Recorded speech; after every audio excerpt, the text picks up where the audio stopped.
Com mais de meio século de docência, a professora Marisa Lacorte formou pianistas e professores de piano que hoje atuam nas principais escolas e universidades de norte a sul do Brasil e também de países do estrangeiro. Ela é perpetuadora da evolução musical e humana e lida com um público diversificado de alunos com histórias de superação. E na sua defesa de mestrado, que é intitulada Música como portadora de valores humanos essenciais, ela discute os quatro pilares da educação deliberados pela Unesco em 1999. Então, Marisa, eu gostaria de, acima de tudo, agradecer sua presença, que é tão especial no nosso encontro de hoje. E eu acredito que, como muitos aqui, também estão na expectativa de dividir esse momento com você. Então, bem-vinda! Muito obrigado. Eu é que agradeço a deferência de pessoas tão importantes, tão ilustres, todos vocês, de estarem aqui compartilhando com a gente alguns pensamentos entre música, educação, enfim, para que serve tudo isso, né? E por que a gente carrega essa bandeira, né? Uhum. Insiste, continua carregando. Enfim, eu é que tenho um prazer enorme de estar com todos vocês e me sinto muito privilegiado pela presença de todos vocês. Um beijo enorme. Muito obrigado. Muito obrigado. Bom, então são quase 60 anos como educadora musical, né? Você poderia contar um pouco pra gente sobre a sua trajetória, o que te levou a tanta dedicação à pedagogia do piano? Bem, a minha trajetória foi mais ou menos como a da grande maioria, né? A gente sempre começa porque de alguma forma a gente gosta, né? A gente ouve, fala, nossa, que legal, acho que eu gostaria de estudar um instrumento. E como a maioria de nós, a gente começa meio sem noção do que a gente está fazendo, né? E eu comecei a lecionar desde de nova, né? Eu tinha 16 anos quando eu comecei a dar aula. E ao mesmo tempo que eu estudei, né? Eu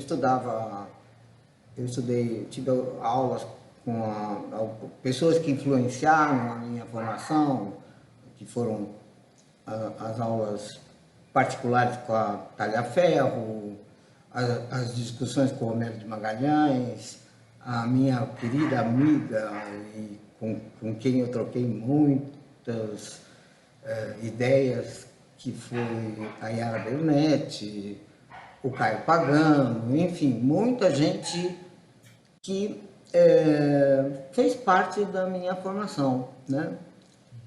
E eu sempre fui muito inquieta,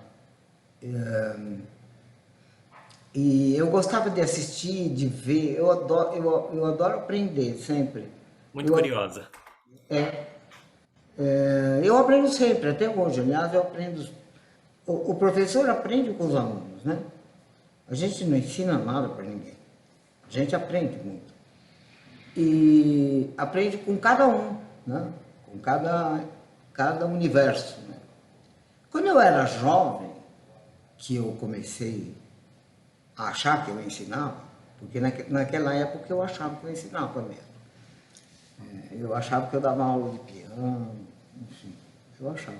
Até hoje eu acho um pouco, mas eu já tenho outras consciências. Mas me intrigava muito os aspectos geométricos da música. Por que o 4, o 5, o 3, o 4, enfim, como que a gente tem, numa inversão de intervalos, você tem uma primeira justa, você inverte, dá uma oitava justa. Dá uma oitava justa que é 9. Mais 8 é 9. você é uma segunda maior que vira uma sétima menor, e 2 mais 7 é 9. Uma terceira maior, que vira uma sexta menor, que é 9. E assim por diante, eu pensava, gente, tem alguma coisa por trás dela? Tem alguma coisa misteriosa aí. Eu não entendo muito bem o que é. Talvez eu não entenda até hoje. Mas, neste momento, música para mim era uma instância do sagrado. Eu pensava, é muito, entendeu? São esse 3, esse 4, esse 7, e, enfim, são 7 notas, são 7 sustenidos, são 7 bemóis, são 7 claves. A bota de 7 léguas, a Branca de Neve e os 7 anões, a bota de 7 palmos. Eu falava, cara, tem alguma coisa com esses 7 que eu queria muito saber. E eu falava, não, é muito mistério. É muito mistério e é maravilhoso. Então, música para mim estava numa instância do sagrado, não tinha discussão. Por quê? Era uma coisa que eu não conseguia compreender. E, ao mesmo tempo que eu estudava, eu participei de concursos, eu toquei muito. E chegou um momento que eu não queria mais fazer isso. E eu pensei cá comigo, nossa, passei por uma crise existencial, assim, né? Você errou, cara. Você errou de profissão. Você devia Acho que ter feito. muitos aqui já passamos por essa crise. Fazia outra coisa, né? Ué, você não quer fazer. Mas, ao mesmo tempo, eu sempre adorei ensinar. E eu me virava um 10 para falar, bom, eu não quero que ninguém passe por aquilo que eu passei. Né? Então eu arrumava um jeito de ver por que eu não tinha entendido tais coisas. E aí, para poder passar para as pessoas. Né? Aí teve um certo momento que eu descobri que o que eu gostava era de gente. Eu gostava de pessoas. Então, eu podia, sei lá, ter feito direito e defender as pessoas, ou condená-las, não sei o que ia fazer. Mas, e assim, eu podia ter um carrinho de pipoca, ele ia ser todo enfeitado, ia estar na saída de uma escola, e as pessoas iam passar por mim, iam comprar pipoca, iam me contar os seus problemas, eu ia dar pitacos, ia falar, não pensa assim, olha, pensa assim, porque sempre foi assim, né? Os meninos, as meninas, chegam sempre para mim, até hoje. Né? O que às vezes eles não conseguem trocar uma ideia com os pais, eles vêm falar comigo. Sabe? E isso me fez entender que a música era meio, não era fim. E eu acho até hoje isso. A música é um meio, ela não é um fim em si mesma. Porque nem o homem é um fim em si mesmo. O homem é um homem a caminho de tornar-se aquilo que deveria ser. Não somos acabados. Estamos caminhando, não sei se para isso, mas essas inquietações todas, elas, depois de muitos anos, eu já dava aula na faculdade, dentro da faculdade a gente foi obrigado a fazer um curso de metodologia do ensino superior, porque todos nós tínhamos que ter pelo menos uma pós-graduação lato sensu. Né? E nesse curso, depois de muito tempo, eu tive contato com engenheiros, psicólogos, porque todos os professores da universidade tinham que fazer. Então, Tinha grupo de músico, tinha grupo de médico, tinha grupo de engenheiro, tinha grupo de psicólogo, tinha, enfim, de tudo um pouco. E essa experiência foi riquíssima. Voltar a estudar e ouvir e ler os textos de psicologia, de pedagogia, de metodologia, de trocar ideias com diversas áreas, isso foi de um enriquecimento absurdo. Né? E neste período eu tive contato pela primeira vez com esse texto da Unesco, Educação, um tesouro a descobrir. A educação para o século XXI. Isso lá, né? O relatório foi aprovado em 93. Então, naquele instante, a Unesco reuniu os maiores pedagogos, filósofos,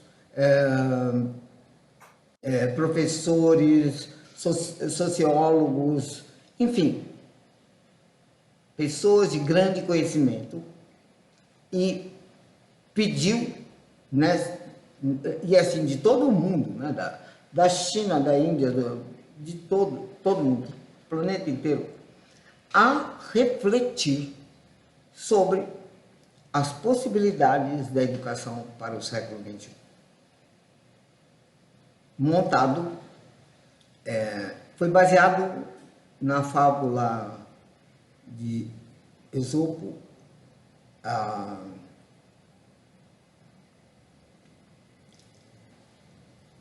como a educação como sendo a maior riqueza que os pais poderiam deixar para os filhos, embora isso não se percebesse, então, Sim.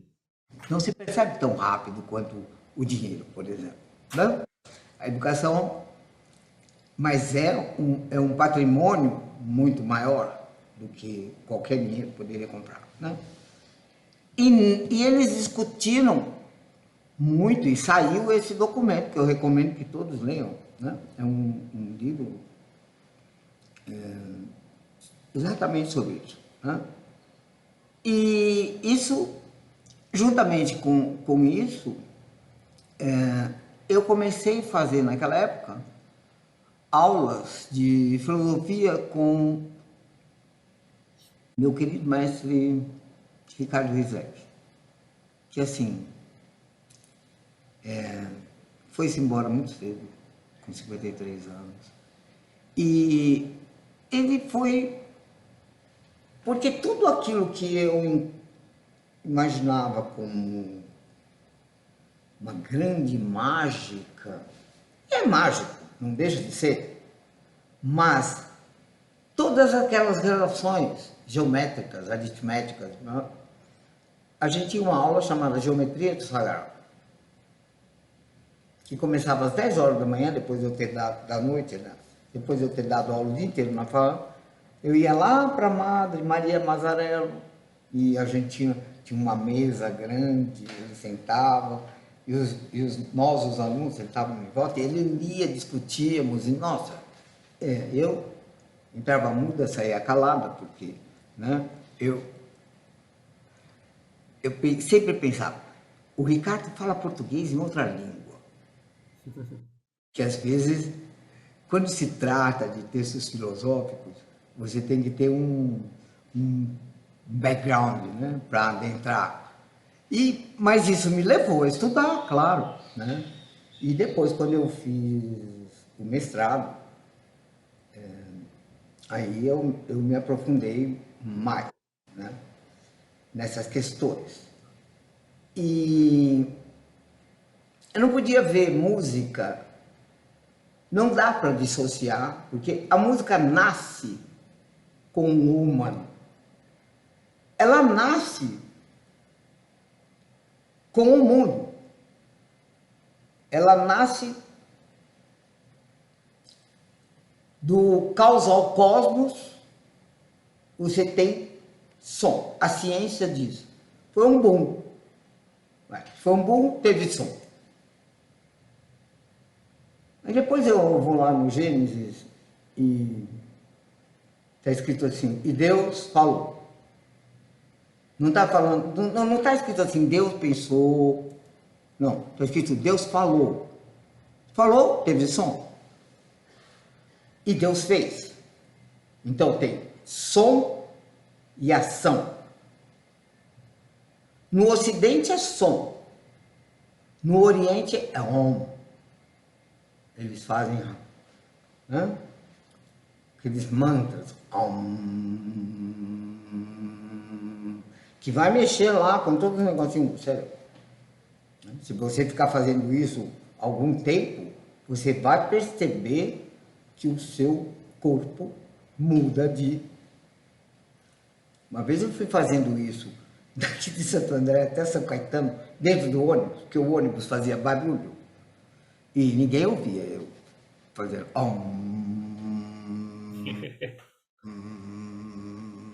É uma sintonia, né? Caramba, quando eu saí do ônibus, o meu pé fazia assim e parecia que eu ia voar, que eu tinha perdido a terra, né?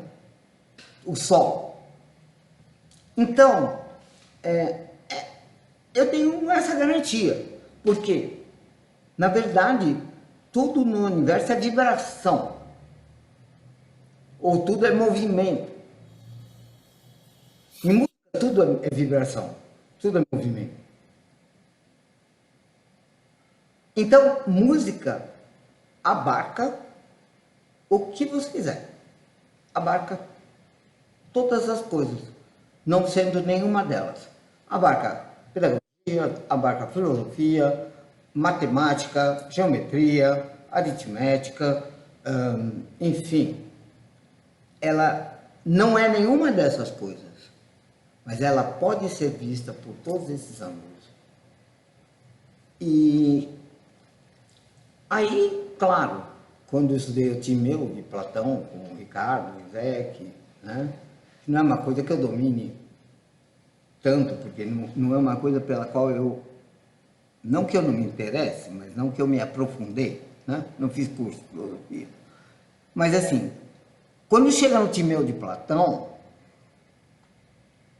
ele vai explicar o mundo pelas proporções musicais, com as médias matemáticas, aritméticas, geométricas e tudo que quiser. Então, no curso de filosofia, muitas vezes pula-se o Timeu. Porque se você não for músico, você não entende. Né? E no curso de música, a gente não estuda o Timeu de Platão, porque também filosofia não serve para nada. É? Claro, música também não, tá? Então, depois eu falo sobre isso. Então, Então, essa foi a minha trajetória, que eu descobri que eu gostava muito de gente e que era com gente que eu queria trabalhar. Eu acho, até hoje, pego um neném que não sabe nada e explico as coisinhas para ele, cara, ele está ouvindo, ele está entendendo, ele está... Nossa, é muito legal. E às vezes, depois de muito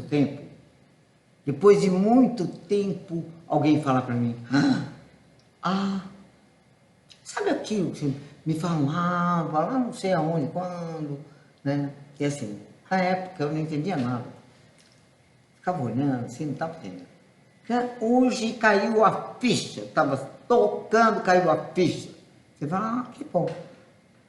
Uma hora cai mesmo. uma hora cai. Então, como você dividiu com a gente, a sua trajetória foi rica, né, em filosofia e, claro, em educação, como você mesmo disse, né, que você poderia muito bem estar vendendo sua pipoca no carrinho de pipoca, mas sempre com a chance e oportunidade de ouvir as pessoas e educar as pessoas, né? E eu sei que eu não li inteiro esse documento da Unesco, né, que você fez a referência agora, mas ele trata de pilares e ele fala muito de valores humanos também, né? Então, você poderia dividir um pouco com a gente essa interação, música e educação, né? Elas interagem? Se sim, como, né? Elas Então, interagem.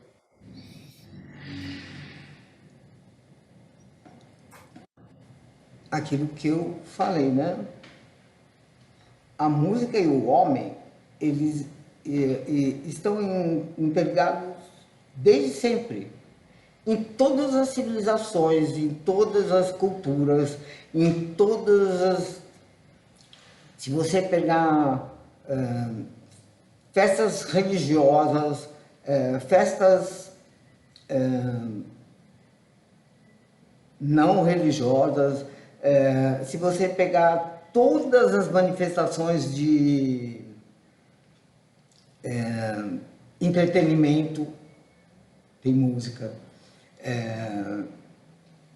Quando você quer expressar um sentimento patriótico, você canta o hino nacional do país, você tem hinos que falam sobre essa expressão, sobre a pátria, nos funerais, né? No funeral de Chopin, foi tocada a marcha fúnebre que ele escreveu, né? Claro que hoje, na época que a gente está vivendo, é uma época, bem, que eu não entendo muito bem, provavelmente os mais novos entenderão, né? Mas o mundo que eu conheci, ele já acabou, faz muito tempo que ele acabou. E agora eu só estou navegando para ver se eu não morro afogado, entendeu? Mas procuro estar em sintonia com as coisas que acontecem. Mas ela está diretamente ligada com o homem em todas as manifestações, né? E ela é exclusivamente do homem. Não é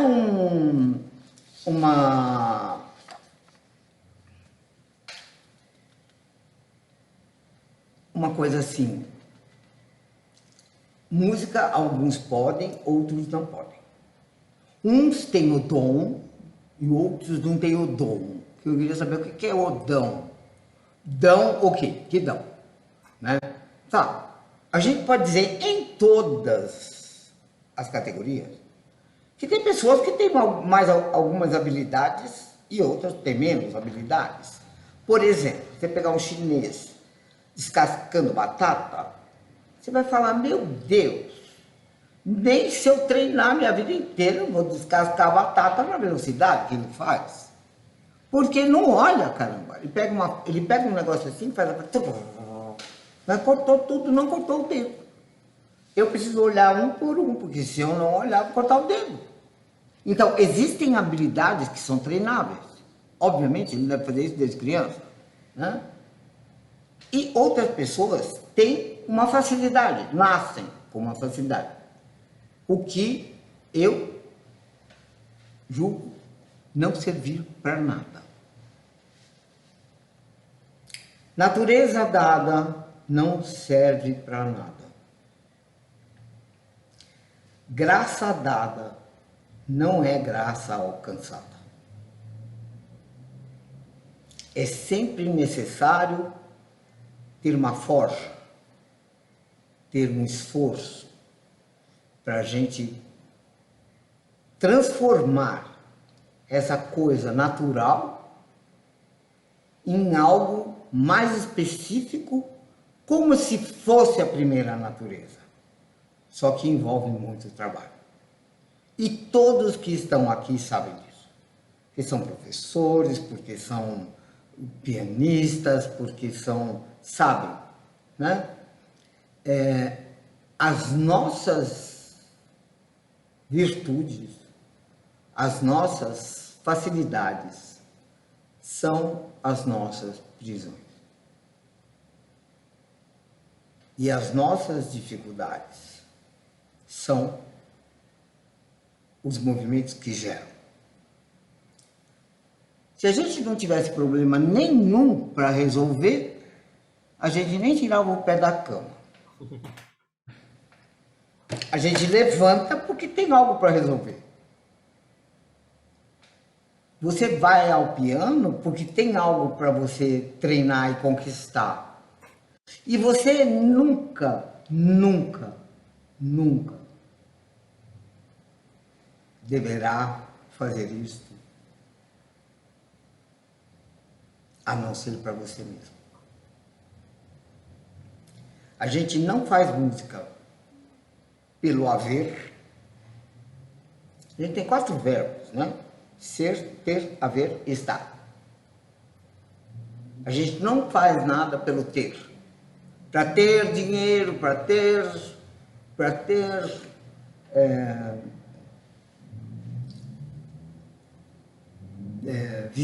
visibilidade, pra ter isso ou ter aquilo. Tanto faz.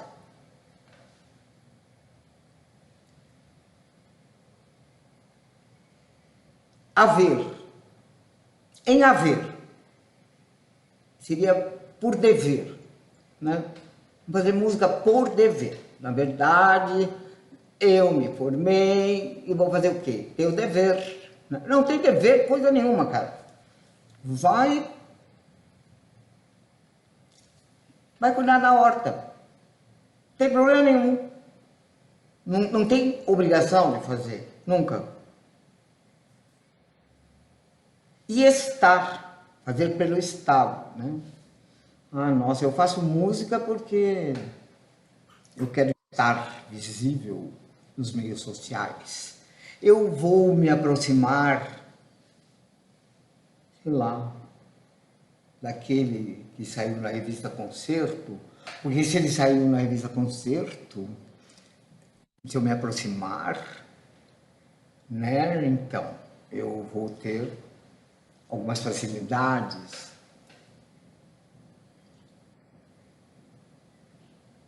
É melhor não fazer, a meu ver. Melhor não fazer. Porque você tem que fazer música pelo ser. Você não consegue ficar sem fazer. Porque é necessidade. É necessidade de trabalhar, necessidade de melhorar, necessidade de estudar, necessidade. Então, esses pilares da educação estão tratando disso. Aprender a aprender. Aprender a conhecer. Aprender a conviver. E aprender a ser. Muito bem. Os 3 primeiros pilares, aprender a aprender, aprender a fazer, a conhecer, a aprender a conviver, isso está intrinsecamente ligado à música, né? Aprender a conviver com o diferente, porque com a igualdade é fácil, né? Oitava, todo mundo considera igual, mas não é, né?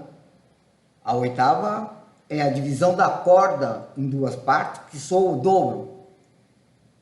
O 1 vai ser o dó, o 2 vai ser o dó, o 4 vai ser o dó, o 8 vai ser o dó, é uma série infinita.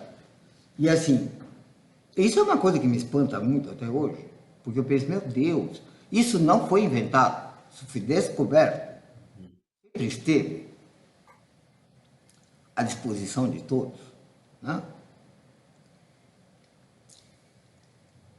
Então, até o aprender a aprender, né? Porque muitas vezes a gente gasta um tempo infinito aprendendo de um jeito troncho. Todos nós sabemos disso, né? Repetindo 400.000 vezes como dedilhado errado. Então, o que vai acontecer? O erro vai ficar cada vez melhor e depois para você corrigir, você não corrige nunca mais, porque a mão é burra. Ela não tem cérebro. Ela aprendeu, pronto.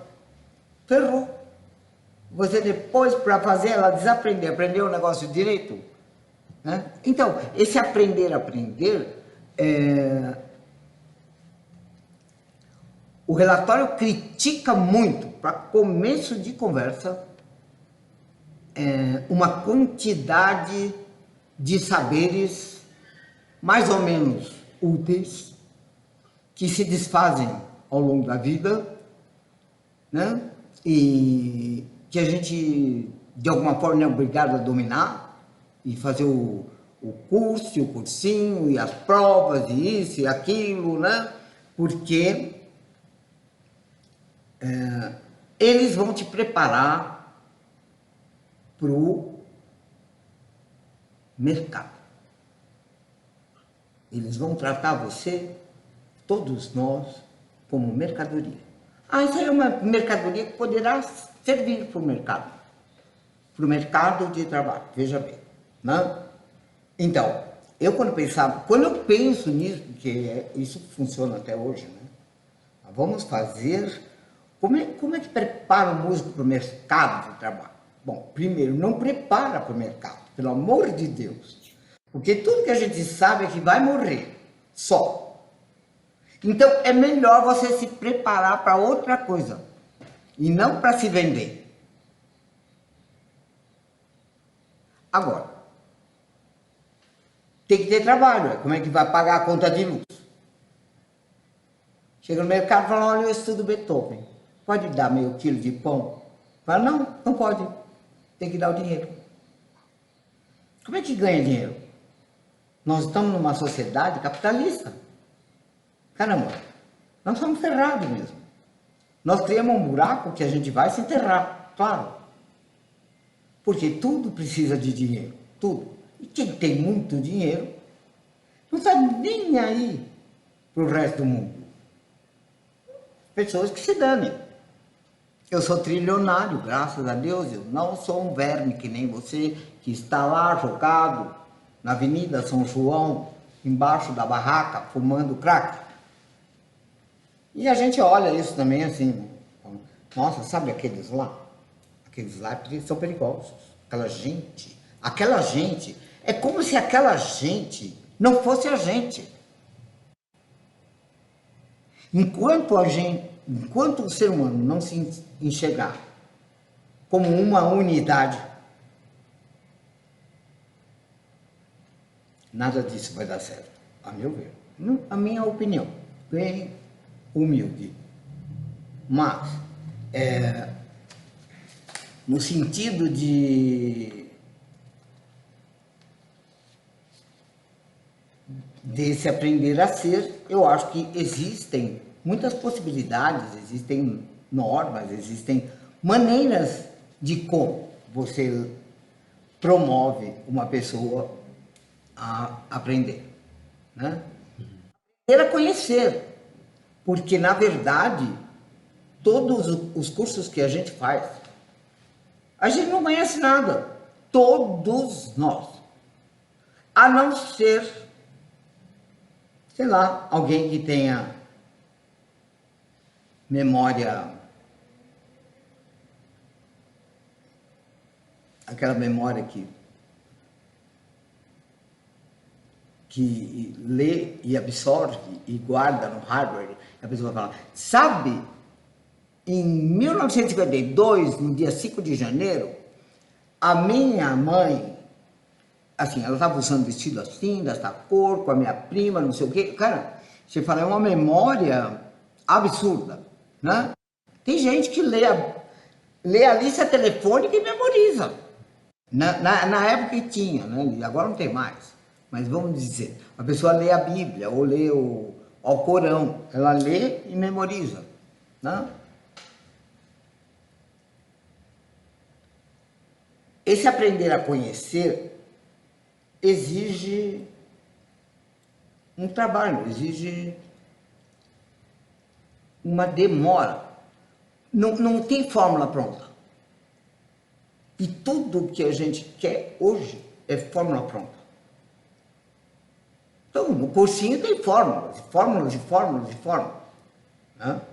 Até eu acho que, principalmente quando associado com a música, você grava aquilo pro resto da vida, né? Porque fica. Mas, assim, em se tratando de muitas matérias, olha, quando eu estudei, eu sabia todos os rios e todos os afluentes do Brasil, todos. Sabia todas as capitais, todos os estados e as suas capitais. Sabia os 208 ossos do corpo humano? Todos. Muito bem, uma pergunta. Primeiro que mudou tudo. Segundo que, imagina que eu lembro alguma coisa. Agora não chama mais assim, chama assado, mudou o nome. É que nem a língua portuguesa. Que põe o acento, aprende, fala, não pode, tem que ter o acento. Depois vem alguém fala, tira o acento, agora não põe mais acento. Isso. E agora então, eu só fiquei sabendo, que eu não vou entrar nesse mérito da questão do gênero. Porque, então, daí, porque para mim, gênero é lá. Tem que voltar lá no Platão, no Aristóteles. Lá está falando de gênero. Agora, o que a gente está falando aqui, eu não sei mais o que é, tá? Ainda também não vou me meter nessa questão. Mas agora eu não vou querer mudar a língua portuguesa, né? Ele, todes... Todes é o quê? Com Y? É todes, é isso que você quer falar? Não, é todes. Como assim todes, cara? Ou é todos, ou é todas. Enfim, vai mudar a língua dos países, todos. Me economize, né? Bom, para mim. Tá? Aí eu aprender a conviver em música, isso é desde sempre. Porque primeiro você convive com o professor, segundo você faz música de câmara, você canta no coral, você faz correpetição, você acompanha cantores, você acompanha violinistas, você acompanha... Enfim, você convive. E fazer música de câmara é um negócio incrível, porque é viver com. Conviver significa viver com. Esse com, que a gente não sabe direito, é um ser altamente especial. Porque você diz, eu vou costurar com a agulha. Você não pode tirar o com. Eu vou capinar o jardim com a enxada. Esse com, que a gente nem toma conhecimento, que a gente fala na linguagem, você não consegue exercer a função sem usar o com. E esse conviver é viver com o outro. O outro de você, que pode ser a sua diferença. Que bom! É melhor que a gente esteja próximo das diferenças. Porque as diferenças nos fazem aprender. Porque a gente enxerga a gente naquilo que a gente não gostaria de enxergar. Ai, nossa, aquela pessoa me dá. Eu acho ela tão invejosa. Então, ela está espelhando a minha inveja. Um espelho, né? Porque se eu não tivesse inveja, eu nem ia reparar. Né? Esse conviver é importantíssimo. Dentro dos pilares da educação. Conviver com o diferente. Conviver com o negro, com o preto, conviver com o homossexual, conviver com o outro ser. Não interessa. Porque é muito fácil você conviver, amar, respeitar as pessoas que você gosta. Eu quero ver, conviver com aquele que a gente repulsa. Você vê uma pessoa deitada na calçada, pedindo esmola, com a perna toda ferida, não sei o quê, a gente passa reto, assim. Como se não fosse com a gente. É óbvio que nós não vamos resolver o problema do mundo. Mas eu e todos nós, a gente tem essa indiferença, né? Você vê um alcoólatra, você fala, cara, que desgraça, né? Por que o cara não melhora? Ele tem uma boa família, ele tem... Por quê? Por quê? Olha, porque ele é doente. Isso já foi comprovado pela medicina. Alcoolismo é doença. Assim como adicção, né? Os adictos, a drogas, adictos, seja a qual for, são doentes. Se eles não aceitarem o tratamento, não tem o que fazer. Agora, quando eu fui escrever sobre aprender a ser, eu queria ter tido a coragem de cortar os dois pulsos assim, de cumprir, entendeu? Porque aí eu fui pesquisar o que é valor. Valor começa nos pré-socráticos e vem essa discussão dessa querela até os dias de hoje. Eu pensei, me meti numa bela enrascada. Muito complicado falar sobre isso. Mas eu encontrei o Heidegger. Porque ele vai falar, ele escreve o Dasein, um grande filósofo do século XX, né? E ele escreve o ser aí, aqui, no meio de nós. Né? Que foi, assim, muito incrível. Eu tive insights lendo o Heidegger. Né? Porque essa querela entre o homem e a divindade, o ser e o não ser, vem desde o Heráclito e Parmênides. Tudo é. Não, nada é. Tudo se transforma. Então, é uma discussão filosófica, claro, partida dos gregos, porque o Oriente não tem esse questionamento. Os gregos é que perguntam, mas por quê? Por quê? Essa pergunta nasce com a gente. Por quê? Por que é azul? Mas por que eu vejo azul? E aí eu falo para o outro também fala, é azul mesmo. É. Mas como assim? Se o máximo que está acontecendo, se eu estou vendo azul, a única cor que não tem naquela coisa é azul. A ciência já provou isso. Então, tem todas as cores, menos o azul. Por isso que eu enxergo azul. E aí você fala, bom, eu enxergo assim, o outro enxerga assim, o outro também enxerga. É uma coisa muito interessante, né? Mas aí eu me ative mais ou menos ao Heidegger mesmo. Né? E ele foi um dos maiores filósofos do século XX. Né? Então, ele vai falar sobre o Dasein, o ser aí, o conviver, o ser, enfim.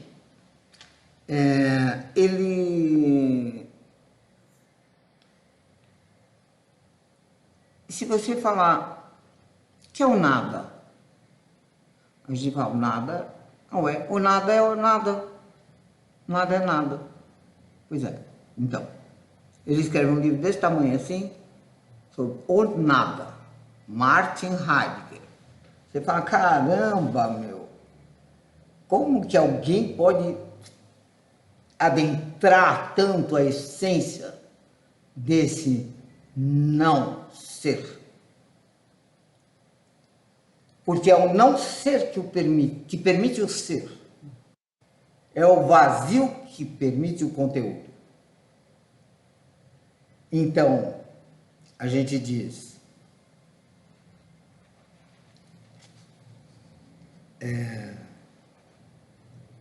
como é que a gente diz? A pessoa está com a mente já cheia de ideias, né? Ela, olha, já está pré-ocupado. que é uma coisa que todos nós temos, preocupação. Já está pré-ocupado, não vai caber mais nada. Então, para caber alguma coisa, tem que desocupar. Mas você está preocupado. Você está pré-ocupado. Não vai. Aí você tem uma passagem que não resolve. E você está pré-ocupado com ela. Já fiz assim, já fiz assim. Não, cara, relaxa. Ah, olha que legal. Por que será, hein? Olha. Mas não é que o meu terceiro Deus não quer? Ele não quer obedecer, caramba. Você começa a descobrir coisas. Porque você não tem mais aquela preocupação de ficar resolvendo que vamos fazer 500 vezes 450. E não. Não. Para e vê uma. Ah, o Deus não quer fazer isso. Mas que idiota. É só. Ah, mas também tá tão tenso, caramba. Tá tão tenso que não vai dar. Não, pronto. Ah, descobri. Porque não é uma coisa que demanda tempo. Aprender demanda tempo. E o que me espanta muito hoje é que as pessoas já escrevem assim. Olha, se tiver mais de 2 linhas, eu não leio. Mas que pena, né? Porque é muito difícil reduzir grandes coisas em 2 linhas. É muito achatado. É muito folha de sulfite, né? Fala, cadê? Tem 2 neurônios, pelo menos? Não, um está na China, o outro está na Austrália. Então, 2 tem que conversar, pelo menos 2. Então, quando você estuda, pelo menos 2 tem que conversar. Né? Qualquer coisa, não só música, né? Qualquer coisa. Então, mais ou menos dentro dos pilares, eu acho que música tá dentro dessa história, né? Desse aprender, né? Esse relatório ele foi divulgado em 1900, na verdade eu vi aqui, 1996, né? Pedagogos, filósofos, educadores, cientistas, historiadores, diplomatas de todas as regiões do mundo, e depois teve depoimento deles falando sobre a preocupação para o século XXI. Cara, estamos no século XXI. Sim. Não deu tempo de resolver nada. Nada. Porque quando eu ouço falar que a Rússia está tentando fazer uma rusga, que ela vai atacar, eu falo, cara, nós estamos no século XXI e o ser humano está brigando para pegar a terra do outro. Tem uma frase que eu gosto muito, que eu queria compartilhar com vocês. É do Otávio Paz, poeta mexicano, que ele morreu com 84 anos, nasceu em 1914 e morreu em 91. Ele foi ensaísta, tradutor, poeta, foi diplomata, foi um sujeito inquieto e levantador de questões, né? Foi um crítico literário e foi prêmio Nobel de Literatura em 1990. Ele escreve essa frase que eu amo. Ele diz assim: o progresso povoou a história com as maravilhas e os monstros da técnica, mas desabitou a vida dos homens. Deu-lhes mais coisas, mas não lhes deu mais ser.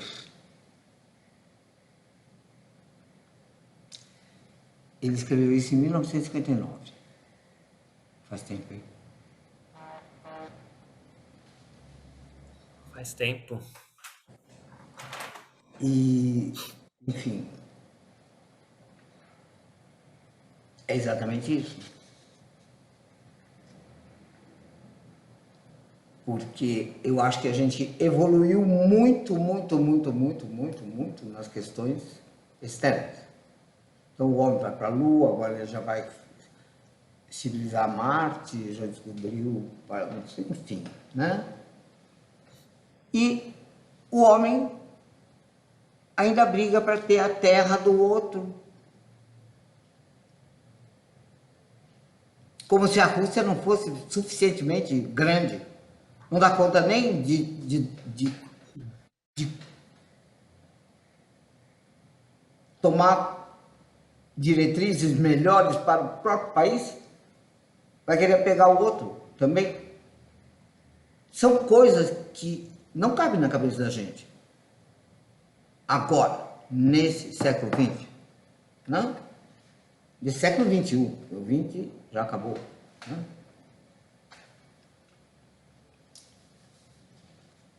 E o Heidegger, ele faz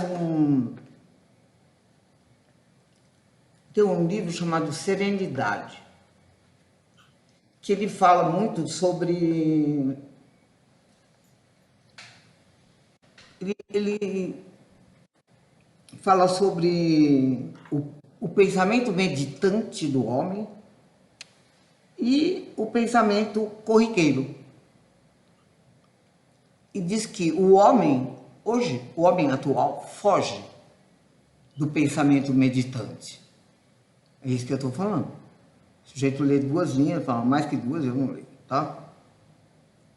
Porque é muita distração, é muita, né? Esse pensamento que medita, ele exige grande esforço. É por isso que é difícil. A grande massa da população não está preparada para o pensamento crítico e nem para refletir sobre um assunto. Então, eles podem ser dominados por qualquer meio, pelo governo, pelas igrejas, enfim, porque eles não foram, não lhes foi dada a oportunidade de desenvolver o pensamento crítico. Perguntar por quê? Por quê? Por que que não pode? Por que que isso tem que ser assim? Né? E ele fala que o homem acha que esse pensamento reflexivo não dá conta das coisas correntes, da praxis. Não serve para nada.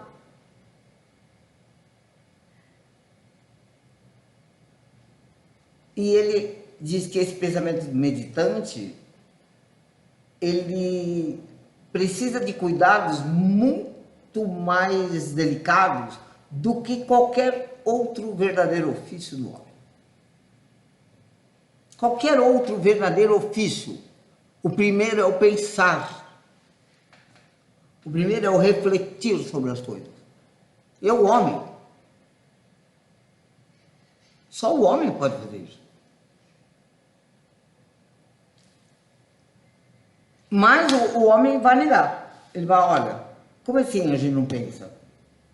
Nunca se construiu tantas investigações,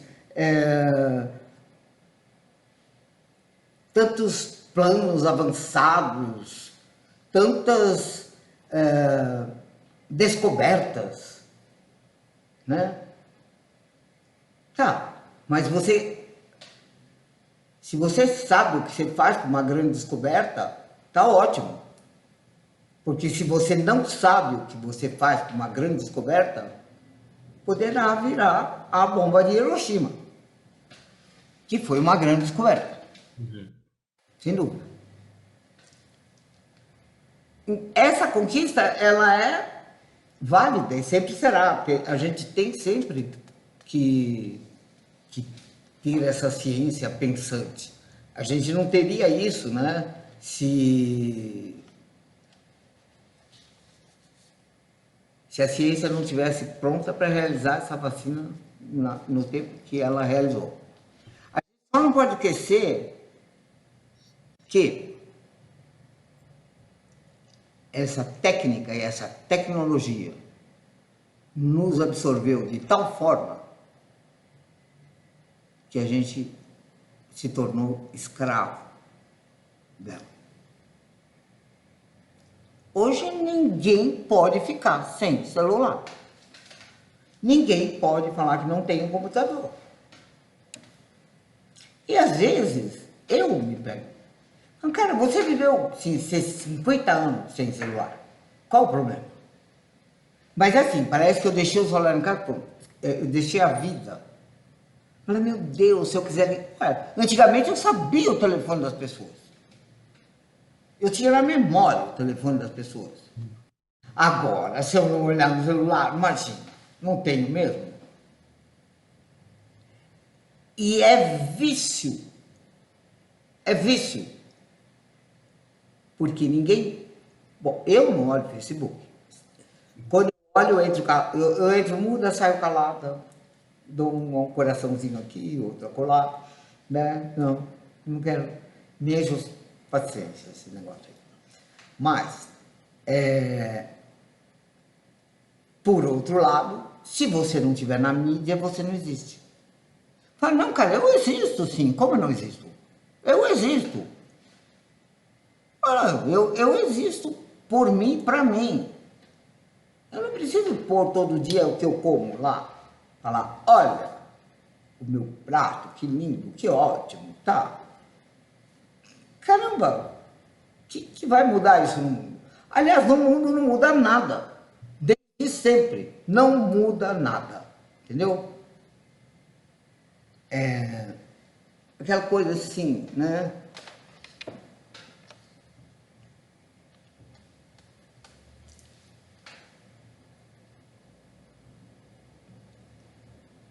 Por exemplo,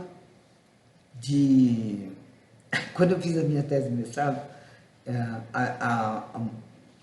a Thaís Beheim, que estava na banca, ela não quis se meter a falar muita coisa. Ela sabe tudo de Heidegger, porque ela estudou Heidegger em alemão, né?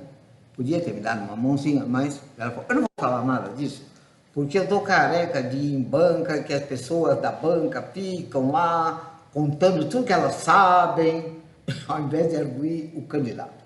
Falou, então eu não vou falar nada. O que eu tenho para te dizer vai no papel dentro da sua tese. Tá? Aí a única coisa que ela falou, como que você consegue essa liberdade versus o conteúdo programático?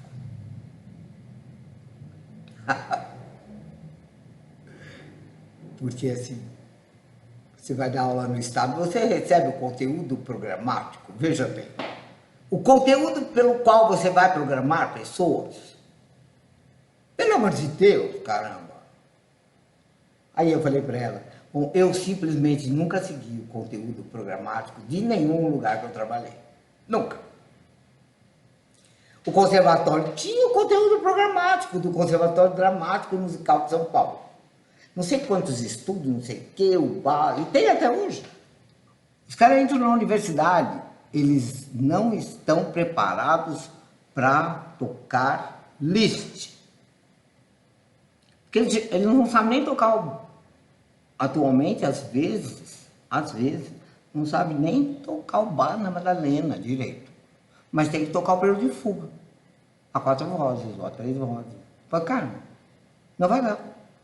Não vai dar. Não, mas tem, porque no conteúdo programático tem que fazer. Que conteúdo programático?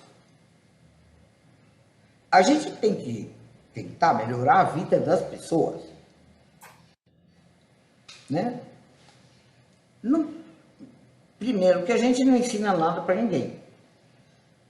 A gente, no máximo, ajuda a tirar para fora aquilo que já está lá na pessoa. Ninguém vai construir algo que não tem. Não. Só constrói algo que tem. Se não tem, não constrói. É muito mais difícil.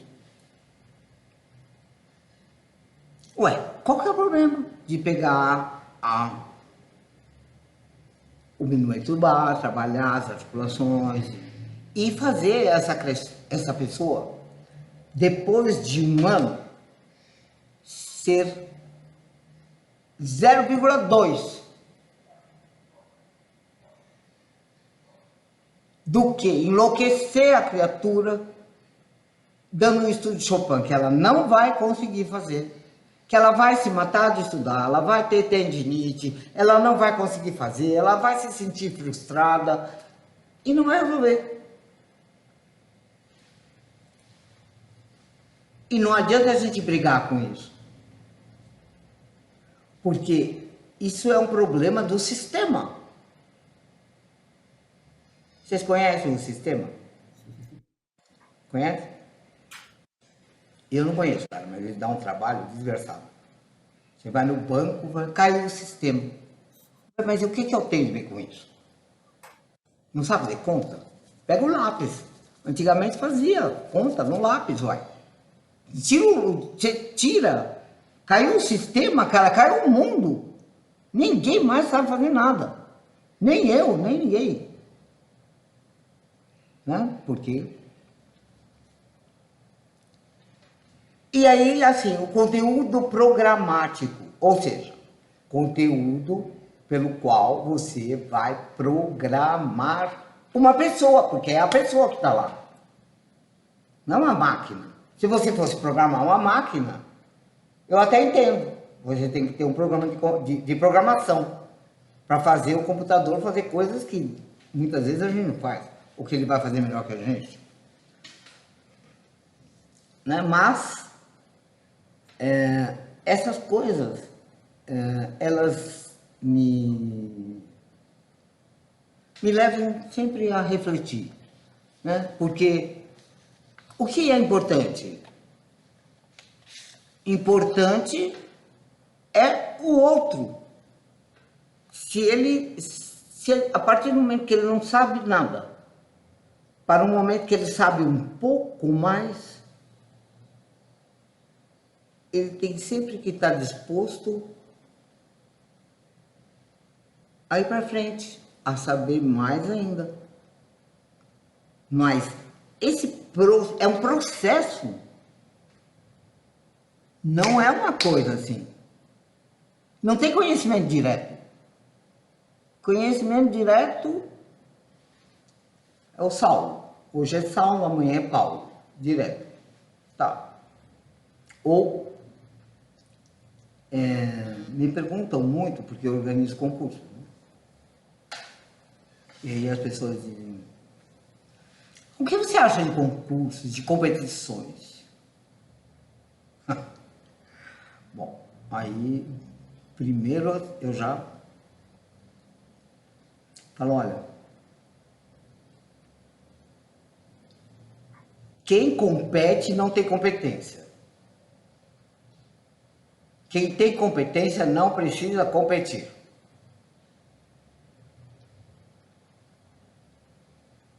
Pergunto: com quem o Andrassif compete? Com ninguém, não precisa competir. Ele é competente. Então, a palavra competition me arrepia os pelinhos, assim, todos. Eu falo: não. Isso é muito comum em americano, né? Competition, eles que inventaram esse negócio. Não é eles que inventaram, os gregos inventaram, né? Olha, as Olimpíadas são competições, né? Mas as Olimpíadas, elas não pagam nada, cara. Tá, tudo bem, a pessoa fica conhecida hoje, né? Mas antigamente era uma conquista para si próprio. E o concurso tem que ser alguma coisa que leve você a conquistar algo de você para você mesmo, né? É claro que o desafio sempre promove. Ele promove, principalmente com as crianças, né? Por isso que eu acho que com criança trabalho em grupo dá muito certo. muito. Porque elas estão em grupo, elas não falam nada, né? Mas ela vê o outro que tocou melhor que ela, caramba, ela vai chegar em casa e ela vai tratar de estudar, porque ela não quer ficar atrás do amigo, entendeu? Não quer. Mas a criança é criança. É natural. É natural. É natural que a gente... Agora, quando você chega com 18, 19 anos e você vai competir por rivalidade, por uma coisa egóica, uma conquista egóica, egoísta, né? Nossa, eu sou apenas mais. Isso. Muito bem. Você é apenas o máximo até a vírgula, né? Até a vírgula. Até onde você encontra alguém que é muito melhor que você e você fica. Então, não dá para evidenciar esse individualismo, o sucesso pelo sucesso, ganhar dinheiro pelo dinheiro. Cara, não vai levar. Trilionário. Morreu, vai com o quê? Nada. Vai com uma camisa, uma calça, se tiver, né? Não sei, acho que morto agora nem sapato não põe. Então também o sapato também fica, né? Então não vai com nada, vai deixar tudo. Para os outros ficarem brigando. Se tiver muito dinheiro vai ter briga. Briga na família. Aqueles parentes que nunca apareceram na sua vida vão aparecer. Ah, eu sou primo da tia, da avó, que eu também tenho direito. Tá? E só dá confusão. Né? A gente tem que crescer. Eu penso que o homem tem que crescer nesses aspectos. Né? Eu acho que o concurso de piano ele traz muitos benefícios. Porque muitas vezes a cotidianidade, tanto de aulas como de estudo, você está dando aula, o aluno acostuma com a sua voz, você acostuma com o som dele, e assim você leva o ano e tal, e pronto, né? Tá, acabou. Feliz Natal, bom ano novo para você, toda a família, o ano que vem vai ser muito melhor. Então, né? Liga, começa tudo, às vezes é pior, começa já pior, né? Bom, agora, nesse sentido, quando a coisa fica muito cotidiana, meio à toa, é legal você ter uma meta. Porque um professor consciente não vai expor um aluno despreparado para um evento onde outras pessoas estarão ouvindo, terão outros professores ouvindo. Portanto, ele vai exigir uma performance mais efetiva daquilo que o aluno está trabalhando. O aluno, por sua vez, corresponde rapidinho àquilo que o professor está pedindo, porque ele também sabe que ele vai estar no meio de colegas, ele também não quer chegar lá e parar no meio da fuga, porque não estudou a fuga, né? Então, me deu um branco, cara, me deu uma dor na barriga, então.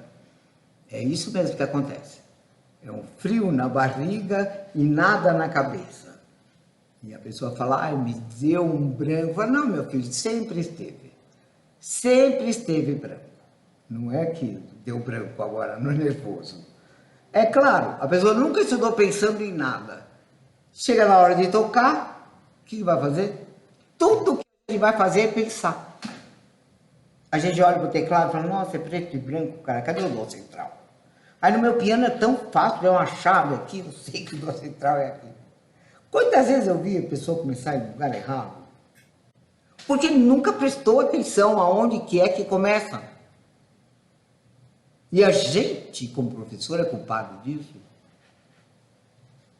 Você tem que tirar o aluno, pôr o banco todo torto, baixo, e mandar ele entrar, e ele entra e senta. Aquele banco assim baixo, que eu tô vendo. Você não arrumou o banco?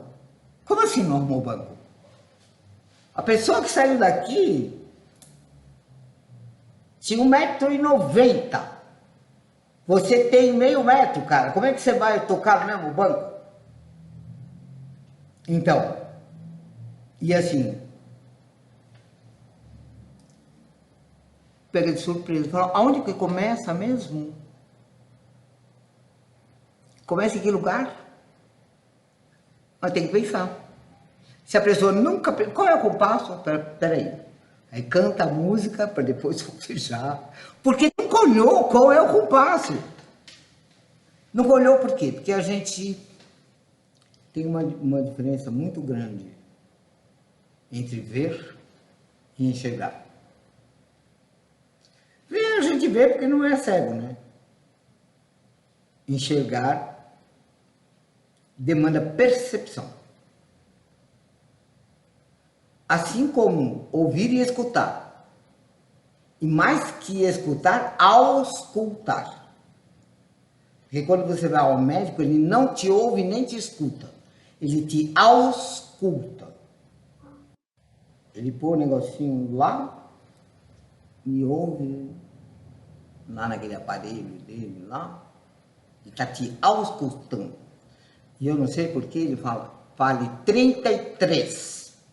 E eu não sei porque ressoa lá, que ele sabe, o pulmão não está muito bom. Né? Bom, num médico legal, né? Porque pode ser também que o médico fala, primeiro você faz um raio-x, uma tomografia, uma ressonância magnética e traz os resultados. Aí ele lê o resultado, ele não lê você. Ele lê a máquina. Ele não lê você. É muito comum hoje isso, né? O médico não te lê, ele lê o resultado da máquina. Fala, o resultado da máquina eu também posso ler. Agora, bem,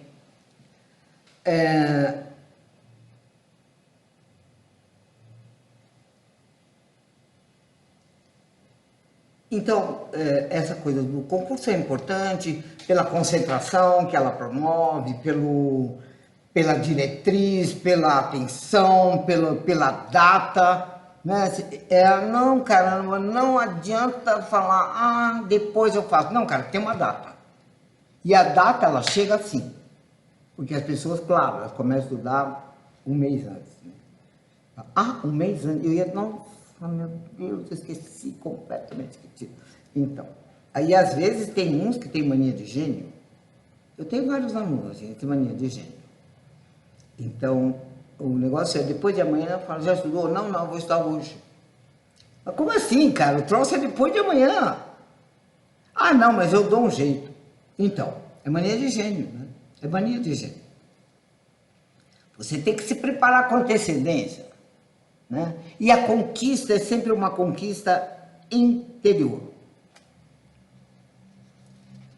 Tem uma coisa muito interessante que eu gosto de refletir, que é o que é uma prova. O que significa provar?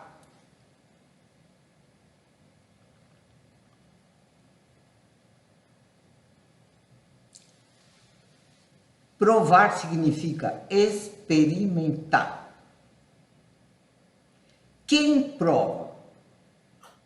O indivíduo. Não sou eu que provo o meu aluno. É ele que se prova. E ele não pode provar nem para mim, nem para a banca, nem para o público.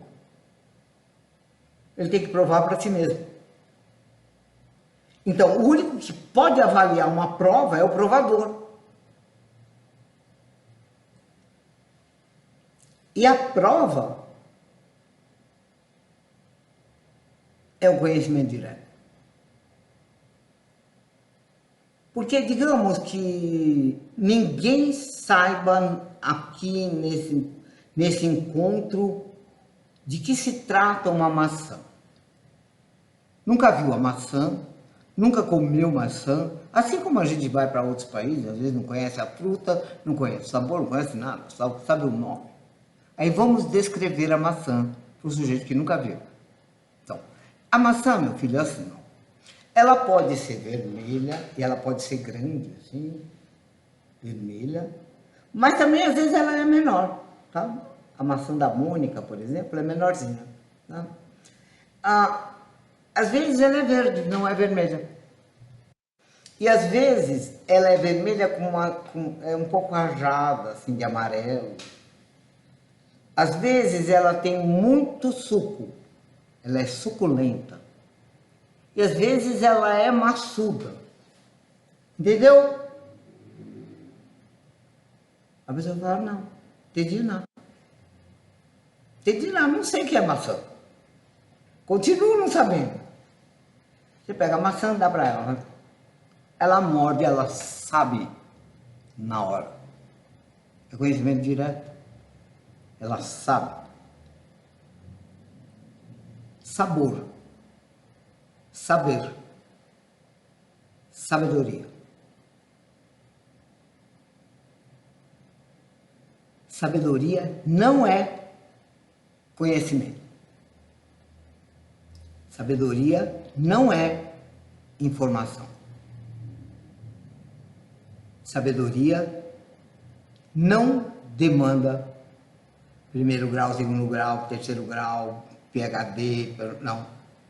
Você pega o caboclo lá no Nordeste, ele não sabe nada, ele não sabe nem escrever, ele não sabe nada. Ele põe, fala, hoje vai chover. Eu falo, cara, o que ele sabe que eu não sei? Ele sabe mais do que o serviço de meteorologia. Pelo vento, ele sabe o vento, ele sabe o mar. Ele não teve informações sobre o mar. Ele sabe o mar. Ele fala, hoje não dá para ir lá. Porque a maré está assim, está assado, depois daqui tanto tempo vai acontecer isso. Mas, cara, ele sabe. Qual faculdade que ele frequentou, para saber? Nenhuma. Ele sabe. Então, saber não é informação. Sabor. E prova só pode ser realizada pelo sujeito que faz. O sujeito que faz, ele vai lá, sai de lá, nossa, o público inteiro vem lá, parabéns, que maravilha, nossa, foi fantástico. E ele está pensando assim, cara, os caras são surdos, né? Pelo amor de Deus. Eles não ouviram que eu errei aqui, errei ali. Ele sabe o que ele fez. E ele não gostou. Pronto. A humanidade inteira pode gostar. Ele não vai gostar, ele vai ver, são surdos, né? Fazer o quê? Por outro lado,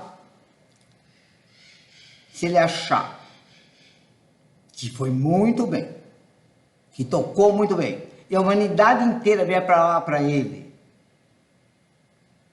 ah, não tá bom, cara, tá verde, né? Tá meio verde isso ainda, né? Ele vai falar, coitados, né? Que são surdos. Continuam surdos. Não ouviram nada do que eu toquei. Não sabem avaliar o que eu fiz. Na grande maioria das vezes. Então, quem pode se aprovar ou se reprovar é quem faz. Mas, muitas vezes a gente nem tem consciência disso, né? Porque na faculdade eu fiz isso muitos anos. Há muitos anos não dou aula. Eu não dou nota para ninguém. Não dou. Principalmente na faculdade. Fazia uma reunião, todos tocavam, cada um tocava, os outros se avaliavam. O Ricardinho participou dessa, né? As pessoas se avaliavam, elas mesmo. Um falava para o outro, nossa, cara, olha, Eu achei que no semestre passado estava melhor, tá? Esse semestre aqui, acho que você andou tendo alguns problemas, não sei. Não foi tão bem, eu achei. Pelo menos eu achei, né? E assim, e não deixava ninguém ficar fazendo média. Falava, vou dar 10, porque daí também quando eu tocar ele me dá 10. Falando, você deu 10 por quê? Qual a razão que você deu 10? Ah, eu dei 10 porque eu gostei. Falei, olha, gosto, meu filho, não se discute. Tá? Você pode gostar lá, não sei aonde, você tem que me dar concreto. Você gostou do quê? Ah, não sei, eu gostei. Ah, muito bem. Então, é assim que a doxa é dominada. Por que gosta da caneta azul? Não, não gosta, cara. Como assim? Mas a mídia falou que é legal. A mídia falou para falar. Né? E não vou entrar em outros méritos, porque existem circunstâncias em que algumas outras pessoas falam e todos acreditam. Mas olha, não tem como a caneta Bic fazer milagre, porque ela foi penta no Monte Sião Sagrado, não sei de onde. Continua sendo a caneta Bic. Então, acho que falta um pouco de trabalhar com essa coisa de reflexão. Isso que o Hayek fala, né? Hoje em dia, nunca se produziu tanto. Nunca. E nunca também houve tanta miséria e desemprego. Pelo menos nos últimos tempos. Né? Nunca na história da civilização a comunicação foi tão intensa.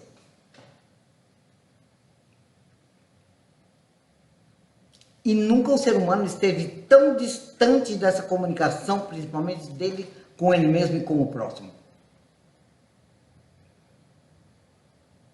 Não tem comunicação.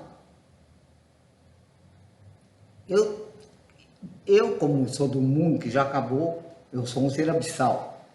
Não sou dessa época aqui, o meu mundo já acabou. Faz tempo que acabou. Mas assim, eu vou em restaurante, Dia dos Pais. O pai está com o celular e a filho está com o celular. Estão comemorando os Dias dos Pais no shopping.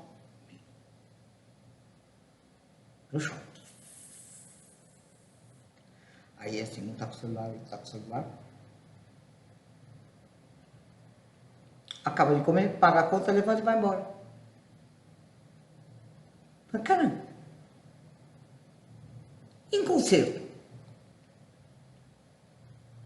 As pessoas estão todas no concerto, assistindo o concerto, que está acontecendo já aqui, agora, presencial.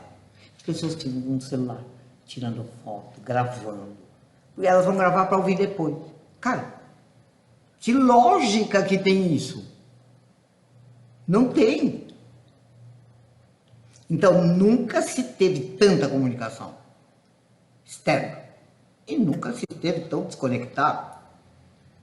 Porque hoje, eu tenho que fazer uma lista para os alunos. Falar, olha, ouça de pianistas bons, este, aquele. Eu indico alguns, né? Agora, eu lembro, no meu tempo, Ulisses estava... Ah, tá aí, Ulisses. A gente ia para São Paulo, a gente era moleque, ele era moleque, eu era mocinha. A gente ia tinha duas casas boas em São Paulo, a Breno Rossi e a Bruno Blois. A gente comprava LP, sabe, LP, aquela coisa que ninguém conhece mais agora, imagina. Fala, olha, eu tinha um LP, o aluno olha para você e fala, como? Tio, que desgraça que é essa? Né? Como é que toca isso? Pois é, um LP. E a gente comprava e pagava em suaves prestações numa caderneta. porque era caro, entendeu? E a gente todo mês ia lá para pagar. Claro, a gente ia lá pagar, já comprava mais algum. Então, a conta não terminava nunca, né? A gente chegava em casa, eu parava na casa do Ulisses, e sempre tinha várias pessoas ali com a gente, né, de músico. Pagava-se todas as luzes, botava lá o concerto do Tchaikovsky, cara, o concerto de Stravinsky, e aquele escuro, e a gente ficava ouvindo, todo mundo ouvindo aquilo avidamente, Khachaturian, coisas assim. Falei, nossa, que a gente não conhecia. Que era assim, era uma avidez, era um prazer tão grande, indescritível.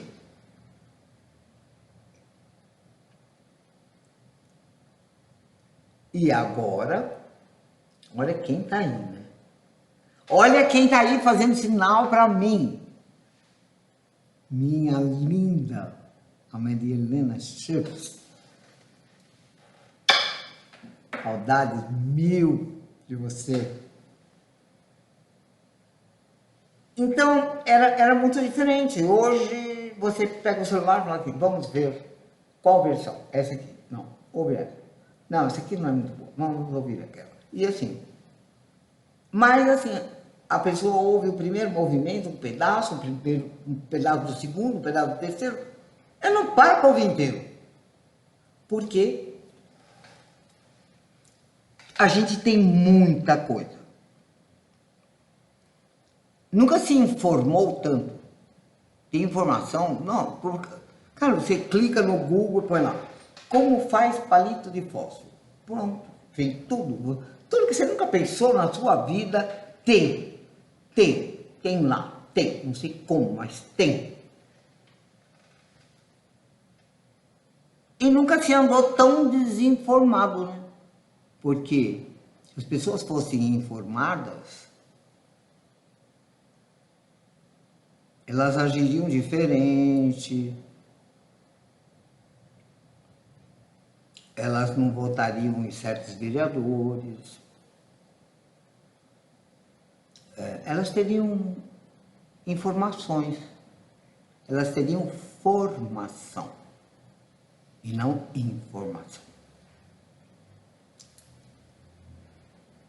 E também acho que a gente nunca fez tanta música, né? E nunca a música fez tanta falta. Porque eu, honestamente, eu estou falando de Brasil, não sei fora daqui como as coisas são. Mas aqui, eu estive recentemente no Nordeste e assim, as músicas populares são totalmente pornográficas. Não tem letra, não tem melodia, não tem nada. Só tem pornografia. À toa. E tem uma coisa básica que é ritmo. Fala, olha, índio faz melhor que isso. Porque índio tem ritmo. Não precisa de um processo civilizatório tão grande, tão extenso, para fazer a música que a gente faz hoje. Principalmente a música popular. E a música popular, na antiga Grécia, eles mediam a cultura de um povo, o Platão, o Confúcio, pela música do país. Você imagina se fosse medir? Não, eu imagino. Se o Sócrates fosse vivo hoje, ele não só tomava cicuta, ele já se matava antes da cicuta. Entendeu? Porque você fala, cara, é isso que eu acho, evoluiu muito fora. No que se trata de arquitetura, de parâmetros vamos trocar o antebraço aqui, vamos trocar o osso, põe um osso de titânio, faz a ligação, nossa, resolve, põe mão mecânica, resolve tudo. Agora, em matéria de diagnóstico, você vai ao médico, ele não sabe, ele olha os exames, ele não sabe o que você tem, você fica um ano para saber uma coisa que o diagnóstico está muito longe de ser na velocidade que a gente merecia, né? Que é aquela coisa de o médico antigamente olhava para você, apalpava aqui, apalpava aqui, apalpava aqui, e falava, aqui deve ter um problema aqui, assim, assim. Ele tinha um conhecimento. Eu não estou dizendo que não tenha hoje, mas eu só acho que tudo tornou-se mercadoria. Tudo.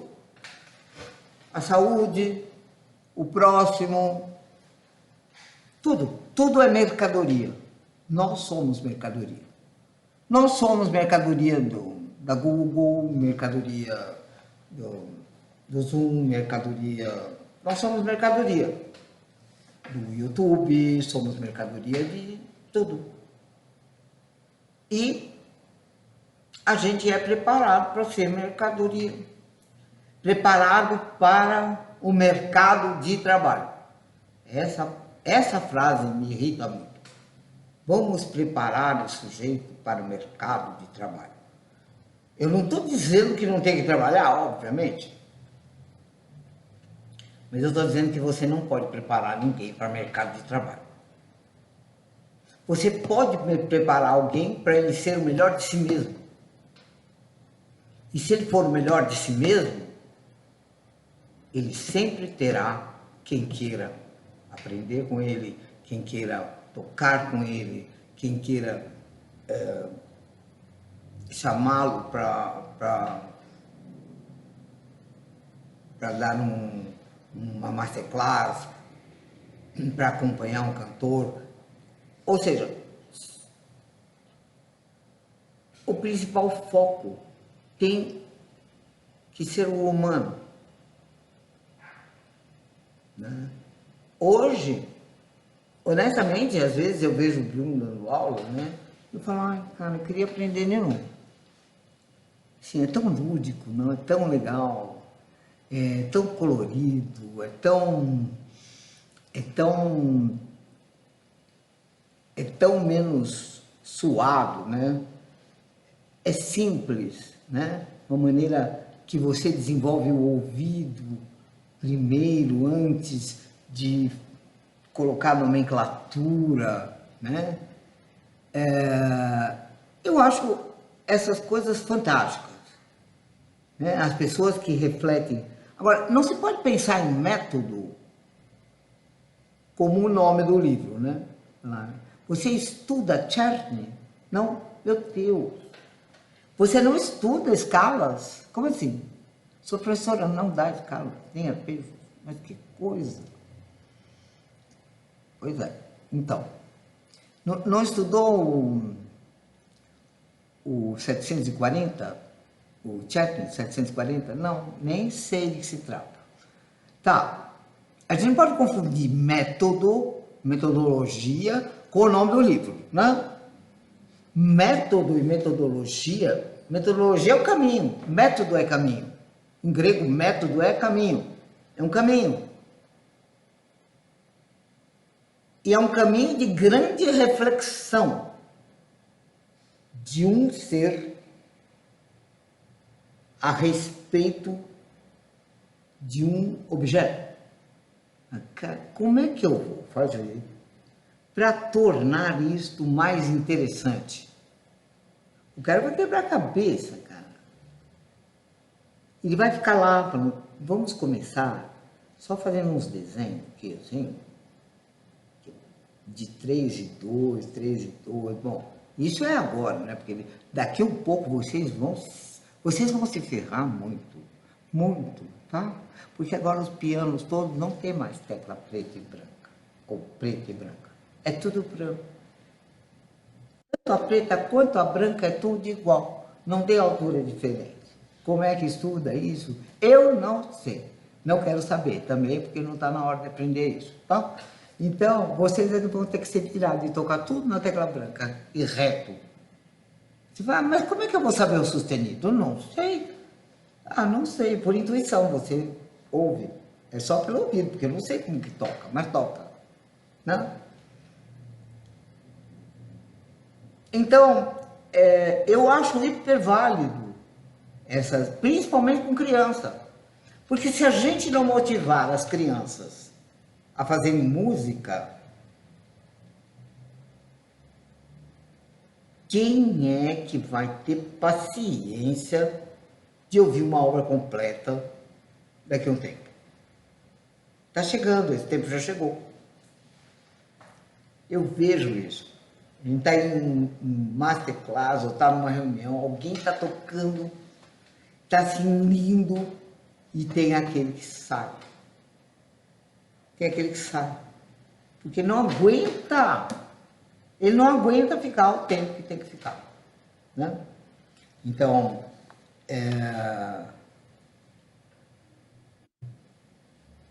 vivemos numa época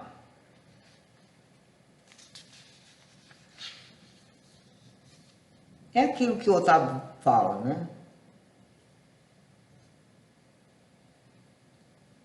Os monstros e as maravilhas e os monstros da técnica.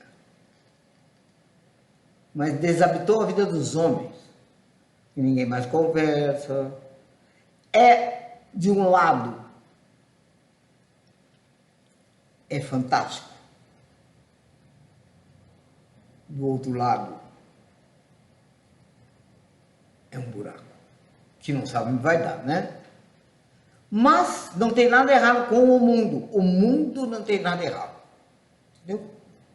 É sempre os dois lados de um mesmo bastão. A gente sabe o que é dia porque sabe o que é noite, sabe o que é preto porque sabe o que é branco, sabe o que é alto porque sabe o que é baixo. Nas oposições, a gente encontra o equilíbrio. A gente nem pode ser muito saudável nem muito doente. Se for muito saudável, já tem alguma coisa errada. Se for muito doente, também. Então, uma hora a gente está bem, outra hora não está muito bem. É um equilíbrio entre as forças. É um equilíbrio entre as forças. Né?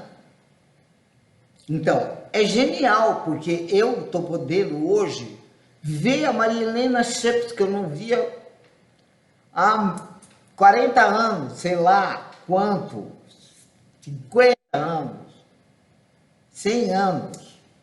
Eu não vi Silvio. Faz muito tempo que eu não vejo Ulisses, que mora aqui na minha cidade. Que eu não vi o Ricardinho, que eu não vi o Daniel, caramba. Que eu me lembro do Daniel pequenininho, 5 aninhos, tocando tudo. Fazia reunião com os maiores, né? E falava, o que vocês acham? Que saiu bem ou não saiu bem? Aí lá vinha o Daniel, com aquele catatal. Então, aqui, eu acho que você podia fazer a esquerda aqui menos, que essa nota aqui soou demais. 8 anos, a criatura. Né? Hoje está grande sucesso, gravou discos, fantástico. Né? Mas é isso. Eu não sei, quer saber mais alguma coisa? Falei muito, né? Pelo amor de Deus. Eu sempre falo muito. Marisa, acho que a gente ficaria aqui até amanhã, até semana que vem, ouvindo seus ensinamentos e suas palavras. Eu, pelo menos, sinceramente, me sinto tão inspirado quando você fala aí. Eu lembro desde quando a gente tinha aula juntos, uma coisa encantadora mesmo.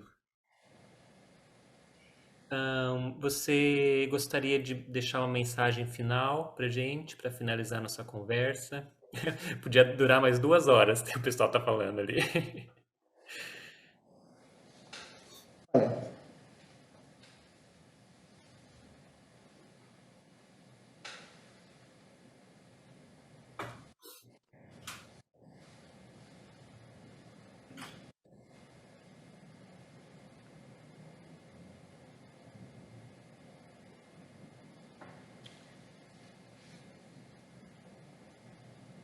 A gente é um ser, todos nós somos seres em formação.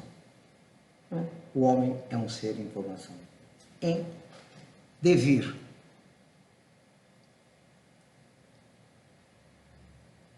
Devemos nos tornar aquilo que ainda não somos, mas que deveríamos ser. Né? Então,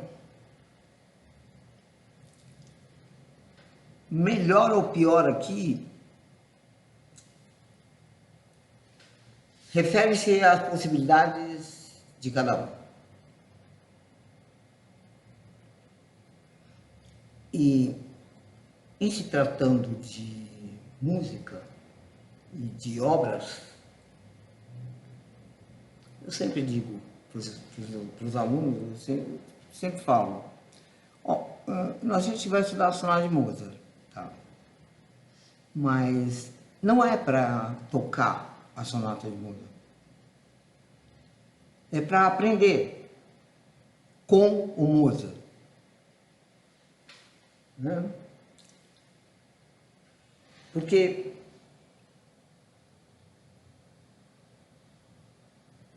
mais do que melhorar uma obra, trata-se de deixar que ela nos melhore. A gente melhora. A gente tem que ter essa ideia. Nós não acrescentamos nada. A estrutura está pronta e aquela estrutura garante todas as interpretações do planeta. As boas, as ruins, as mais ou menos, qualquer uma. Você pode passar. A partitura é uma esfinge. Então, antes de estudar alguma obra de arte, ajoelha e reza. Porque você não passa pela esfinge de armadura. Claro, nós usamos armadura o tempo inteiro. A gente tem que usar máscaras em diversas situações. Mas eu não sei se todos aqui assistiram Excalibur. Então, o rei Arthur, estava morrendo. E para ele não morrer, ele precisava do Santo Graal. Todos os cavaleiros da Távola Redonda, os 12, que é muito simbólico, porque esse 2 é 3 e 3 é 1, saíram à procura do Graal, do Santo Graal. Mas todos se vestiam com aquela armadura. Se alguém assistiu o filme, lembra de ver os cavaleiros todos pendurados na árvore, mortos. E eles entraram de armadura.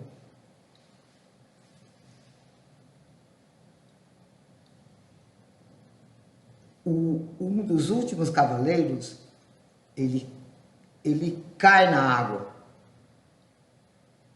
E é interessante porque a água é sinal de passagem. A água pela qual a gente é batismado, a água onde Jesus foi batismado, enfim, a água significa passagem. A gente nasce numa bolsa d'água. Como ele caiu na água, ele teve que tirar a armadura. E ele entrou nu, desarmado. E ele conseguiu pegar o grau e salvar o rei.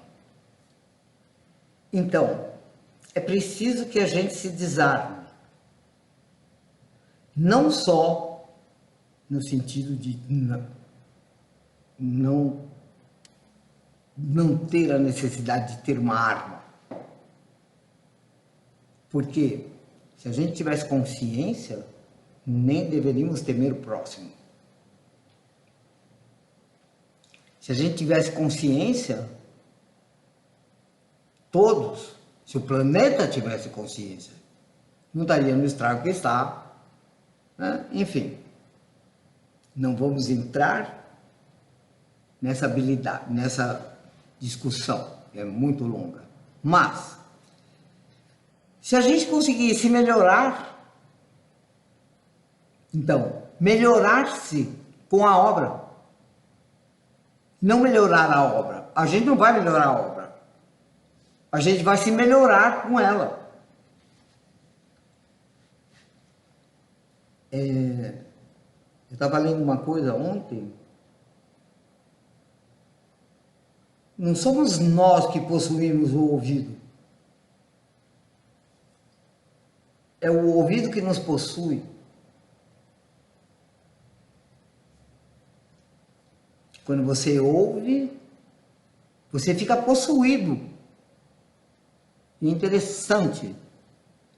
Então, por todas as discussões do planeta, concordando ou não concordando, desse lado ou daquele lado, é preciso que a gente trate as dissonâncias. Isso era feito muito. Isso nasce com a música, né? A música é uma corda que se propõe a dividir-se em múltiplos, se perder na multiplicidade. Esse ensimesmado, essa unidade, ela se propõe a perder-se na multiplicidade dos harmônicos infinitos. Então a gente tem que entender que nós somos o harmônico desta unidade. Nós somos um. Nós somos o outro de nós mesmos. Enquanto a gente não enxergar isso, a gente vai ter essa dificuldade que a gente tem. Porque um está aqui, o outro está aqui. Quanto maior for essa distância, quanto maior será o risco de aqui pegar fogo e haver uma revolta muito grande que vai atacar isso aqui. Então, em cada grupo, em cada meio, em cada lugar que a gente está, com os alunos, com esse fazer música,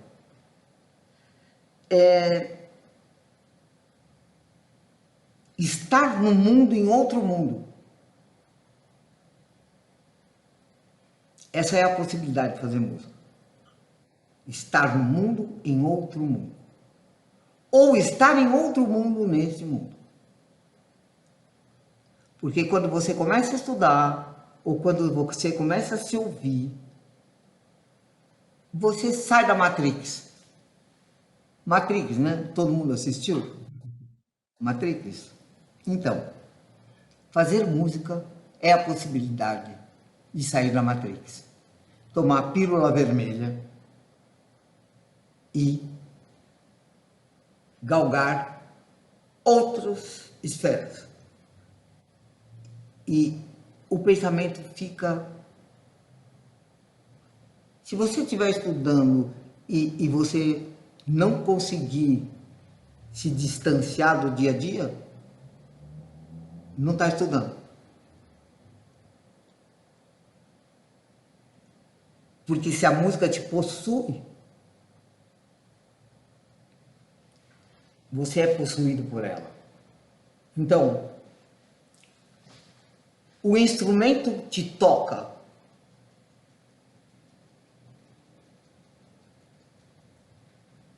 E você tocado poderá tocar outras pessoas.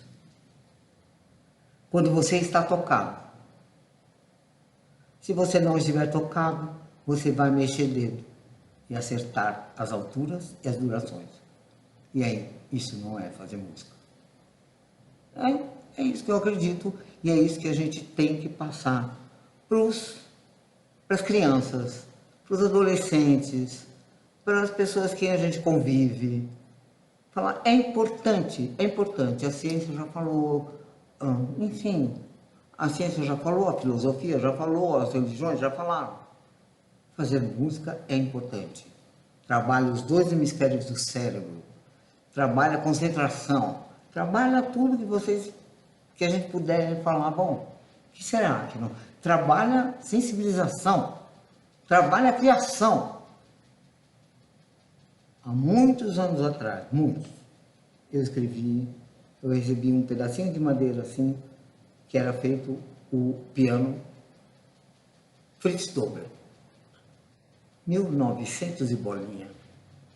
Escrevi assim: somente o estímulo da criatividade e da sensibilidade impedirá que o homem do futuro seja subordinado à máquina. Eu não sei que raio de inspiração foi essa que me veio lá em 1900 e pouquinho, né? Pois é. Então, hoje eu vejo uma entrevista da inteligência artificial dizendo: se poderá substituir os humanos? Sim, sim. E a gente não pode fazer isso junto, a inteligência artificial e os humanos? Ela fala, depende, não temos como garantir.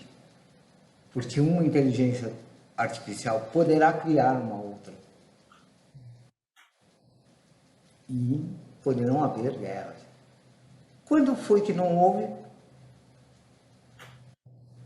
Assistiram 2001, uma Odisseia no Espaço? A hora que o macaco pega um pedaço de pau, ele dá uma porretada na cabeça do chefe do grupo, o outro, ele mata o chefe do grupo e ele sabe que a água é dele. Nesse momento, o filme vai direto para a nave espacial. Porque não mudou nada. Não mudou nada. Pode assistir qualquer filme da Idade Média, não mudou nada. Por quê?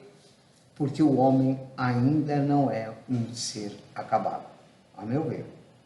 É um ser, um animal racional. Ainda não é um ser humano. Penso eu que a gente ainda pode galgar esse patamar. E a música está totalmente ligada a essa possibilidade. Quando ela não é encarada como pelo ter, pelo haver, pelo estar. Ela só pode ser encarada pelo ser. Você faz porque você ama, porque você não pode viver sem isso e porque aquilo te alimenta a alma. Não alimenta o seu estômago, alimenta a sua alma.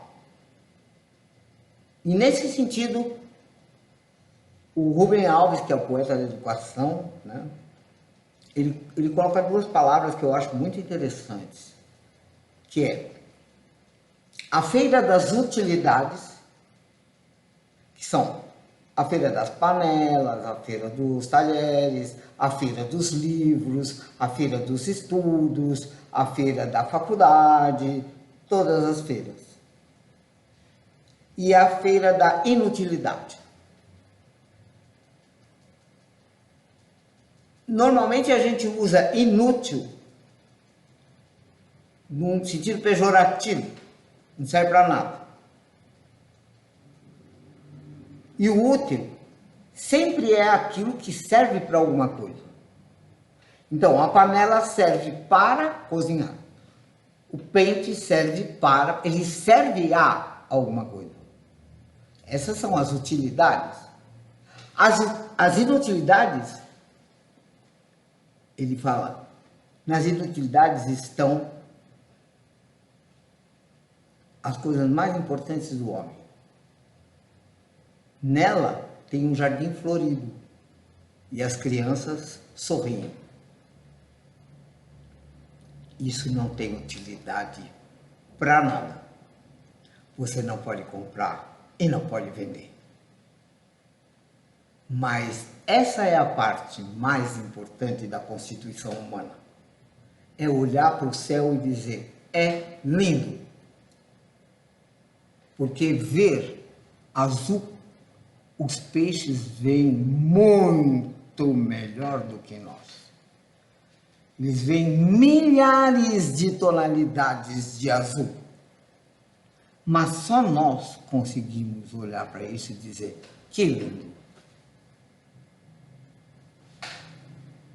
Então, é nesse sentido que eu acho que a música tem que ser apreciada e passada adiante, passando essa bandeira adiante, com um background da grandeza que ela significa, que não é, ela ultrapassa os palcos, as apresentações, ela ultrapassa as salas de concerto, ela ultrapassa, ela é muito maior que isso. Ela é ontológica.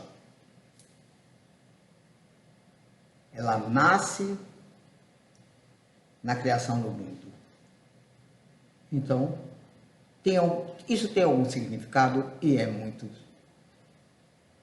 grande para a gente fazer mais ou menos. É isso que eu desejo para nós todos. Incrível, Marisa. Muito obrigado. É isso.